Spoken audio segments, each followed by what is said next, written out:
जय हिंद स्टूडेंट्स, पहल अकेडमी में एक बार फिर से आपका बहुत बहुत स्वागत है। आज की वीडियो में हम बात करने वाले हैं क्लास 7th की एक्सरसाइज 10.1 के क्वेश्चन नंबर 3 के बारे में। क्या लिखा हुआ है? Identify the numerical coefficient. Numerical coefficient बताना है ऑफ द टर्म। टर्म का में क्या बताना है? न्यूमेरिकल कोफिशिएंट बताना है। समझ गए? अब देखिए, न्यूमेरिकल कोफिशिएंट मतलब जो कि काउंटिंग में आपकी वैल्यू दे रखी है, जैसे कि 1 है, 2 है, 3 है, 5 है, 10 है, 100 है, 200 है। समझ गए ना? तो काउंटिंग में आपकी वैल्यू बताना है। ठीक है, तो आइए देखिए, जैसे कि पहला सब लिखा हुआ है 5 माइनस का 3t²। क्लियर? तो अब देखिए टर्म क्या है इसमें? टर्म क्या होगी? 5 माइनस का 3t²। ये तो 5 क्या होगा? दो टर्म इसमें दी हुई है। अब देखिए कि टर्म लिखना जरूरी है, कोफिशिएंट तभी निकलेंगे क्योंकि हर टर्म का कोफिशिएंट होगा। तो जितनी टर्म होंगी उतने ही हमें क्या निकलने वाले हैं? हमारे कोफिशिएंट भी निकलने वाले हैं। तो देखिए इसमें टर्म कितनी है? दो टर्म है।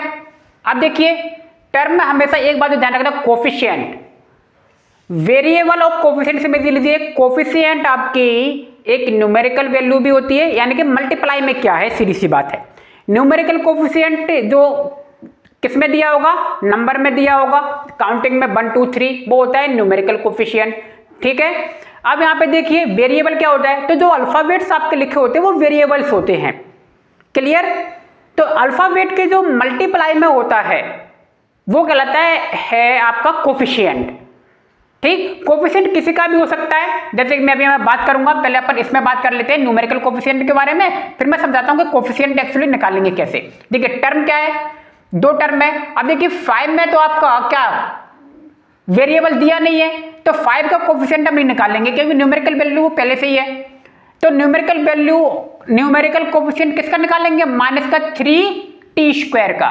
5 का क्यों नहीं निकाल रहे? क्योंकि इसमें क्या नहीं है? वेरिएबल नहीं है, इसलिए नहीं निकाल रहे, नहीं तो हम निकाल लेते। ठीक है, तो देखिए वेरिएबल किसमें दिया हुआ है? माइनस का 3t। और वेरिएबल मैं बता रहा हूं बार बार, जो अल्फाबेट्स होते हैं आपके, जो अल्फाबेट्स इसमें दिए होंगे सारे के सारे वो सब वेरिएबल्स होते हैं।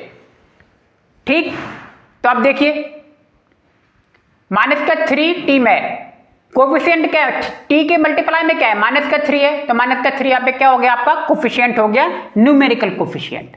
क्लियर? सेकंड वाले देखिए 1 प्लस t² प्लस tq। अब देखिए गिवन एक्सप्रेशन आपको दे रखी है। क्लियर? अब देखिए term of given expression, term क्या होंगी? 1 2 3 4, 4 टर्म ना, 1 2 3 4। क्लियर? लेकिन न्यूमेरिकल कोफिशिएंट क्या होगा? अब देखिए 1 का तो होगा नहीं क्योंकि 1 में वो तो क्या आपका वेरिएबल नहीं दिया, इसलिए 1 का नहीं लेंगे, t का लेते हैं।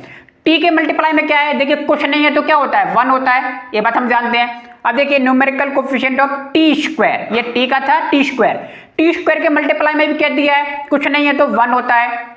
देखिए coefficient of numerical coefficient of tq के मल्टीप्लाई में क्या है? कुछ नहीं है तो 1 होगा। बात समझ में आ रही है? न्यूमेरिकल कोफिशिएंट की बात कर रहे हैं हम, इस बात को ध्यान रखना। न्यूमेरिकल कोफिशिएंट क्यों? उसके मल्टीप्लाई में नंबर्स आपके क्या है, काउंटिंग क्या है, समझ में आ गया होगा। अब देखिए जैसे कि थर्ड वाला दिया हुआ है, थर्ड वाला में क्या दिया हुआ है?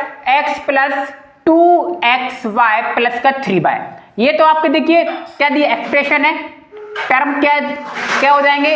x 2xy और 3y, ये आपके क्या होगा? टर्म होगा, राइट। तो न्यूमेरिकल कोफिशिएंट ऑफ x का क्या होगा? अब देखिए कुछ नहीं है तो मैंने कहा था 1 होता है। x के मल्टीप्लाई में कुछ है क्या? नहीं, तो 1 हो जाएगा, राइट। समझ में आ गई होगी बात। अब देखिए न्यूमेरिकल कोफिशिएंट ऑफ 2xy, देखिए 2xy, xy इसमें क्या होगा? एक तरह से वेरिएबल होगा, तो 2 क्या है? न्यूमेरिकल, तो 2 अकेला हो गया इसमें। ठीक, अब देखिए न्यूमेरिकल कोफिशिएंट ऑफ 3y, तो 3 हो गया। क्या हो गया? 3। न्यूमेरिकल कोफिशिएंट की चर्चा कर रहे हैं हम लोग। 2।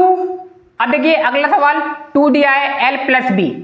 अब देखिए इसमें अभी आप नहीं निकाल सकते क्योंकि ये 2 एक तो मल्टीप्लाई में दिया है, तो पहले तो इसको क्या करेंगे? इसको सोल्व करना पड़ेगा। सोल्व क्या करना है? 2 का अंदर क्या कर देंगे? मल्टीप्लाई, तो 2l प्लस 2 भी हो जाएगा। क्लियर? 2l प्लस 2 भी हो गया। अब देखिए टर्म क्या होगा इसका? तो 2l 2b, तो न्यूमेरिकल कोफिशिएंट 2l का क्या होगा? 2, तो न्यूमेरिकल कोफिशिएंट ऑफ 2b का क्या होगा? 2 होगा। ये बात समझ में आ रही होगी। बिल्कुल ईजी है, बिल्कुल आसान है। ठीक है, एक बार सवालों को ध्यान से समझ लेंगे तो आपको समझ में आ जाएगा कि भैया न्यूमेरिकल कोफिशिएंट कैसे निकालते हैं। ठीक है, अब आइए मैं थोड़ा सा आपको कोफिशिएंट के बारे में बता दूं। कोफिशिएंट होता क्या है।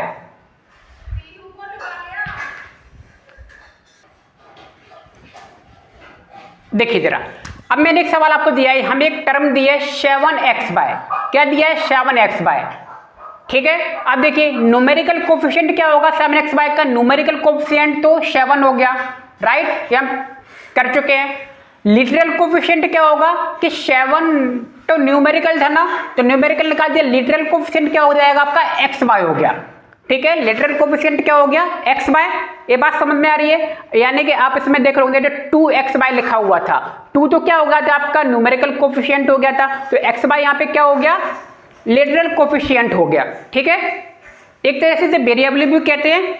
कोफिशिएंट ऑफ x क्या होगा, अब देखिए उसने x कह दिया, x का कोफिशिएंट बताइए, तो x को क्या करेंगे उसमें से हटा देंगे, बाकी जो बचा होगा वो लिख देंगे। तो कोफिशिएंट ऑफ x क्या हो गया 7y, right. Coefficient of y क्या होगा 7x। जैसे समझ में आ रही होगी बात, जब y पूछ लिया, देखिए कोई भी टर्म दे दीजिए, जैसे कि मैं पूछता कोफिशिएंट ऑफ, जैसे कि इसमें लिखा हुआ है कोफिशिएंट ऑफ, मान लीजिए मैं कहूँ कोफिशिएंट ऑफ इसमें से 2xy में से कोफिशिएंट ऑफ y क्या होगा, तो 2x हो जाएगा कि नहीं हो जाएगा। मैं कहूँ 3 का कोफिशिएंट क्या है, जैसे कि 3y में 3y लिखा हुआ है, 3 का कोफिशिएंट क्या है, तो भैया y होगा 3 का कोफिशिएंट, y का कोफिशिएंट क्या है तो 3 होगा, और 3 का क्या हो जाएगा y हो जाएगा।